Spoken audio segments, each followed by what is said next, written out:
দিনের শেষে তো খুবই সিম্পল কথা। মানুষ তো নিজেকেই চিনতে চায়। আমরা দিনের শেষে যত যাই বলি, আমরা বলি না খাঁচার ভিতর অচেন পাখি, আপনি বিভিন্নভাবে টানেন। দিনের শেষে আমরা কি চাই? আমরা নিজেকে চিনে জীবনটাকে উপভোগ করতে চাই এবং চেষ্টা করতে চাই যে আমি বাদে যাতে অন্য মানুষেরও একটু উপকার হয়। আর ইদানিং আমরা যেটা বলতে চাচ্ছি, শুধু মানুষের উপকার হলে হবে না, পরিবেশের উপকার হতে হবে, জীবজগতের ভালো হতে হবে। দিনের শেষে মানুষ নিজেকে ভালোবাসে, কিন্তু এটা শুধু স্বার্থপরের মতো ভালোবাসলে হবে না। নিজেকে ভালো রেখে, সুস্থ রেখে অন্যের এবং পরিবেশের কাজে আসতে হবে। এই যে মানুষ বলে যে পাইলাম ইহাকে পাইলাম, কি পাইলাম?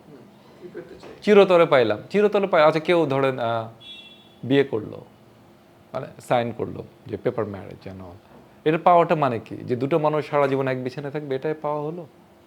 তারপরে মানুষ প্রেমে পড়ে না? অন্য কিছু হয় না? মানে পাওয়াটা আসলে কি? যে সে আমার সাথে সারা জীবন থাকছে, এটাই কি পাওয়া হলো? নাকি আমাদের সে ব্রিজেস অফ দ্য মেডিসিন কাউন্টির মতো, যে বুড়ো বয়সে ওদের 4 দিনের দেখা হলো, তারপর কোনো দিন দেখা হলো না, কিন্তু আরেকজনকে সত্যিকারের পাওয়া পেয়ে গেল, যেটা মৃত্যুর পরেও তারা বলছে যে জগৎ নেই, থাকলে যেন আমরা একজন আরেকজনের সাথে থাকি। পাওয়াটা আসলে কি?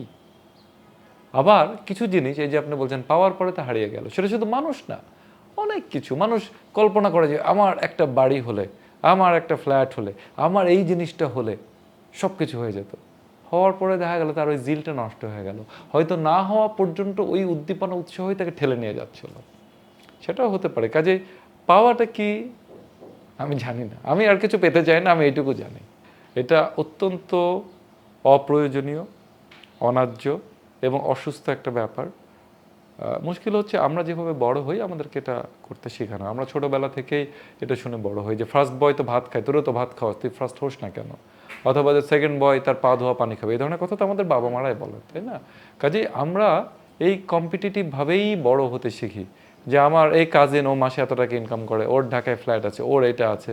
কিন্তু দিনের শেষে পৃথিবীতে মানুষের সবচেয়ে বড় ভুল, যেটা সবচেয়ে বেশি অশান্তি নিয়ে আসে, অসুখী হিসেবে মানুষকে তৈরি করে, সেটা হচ্ছে অন্যদের সাথে নিজের তুলনাটা ওইভাবে আনা।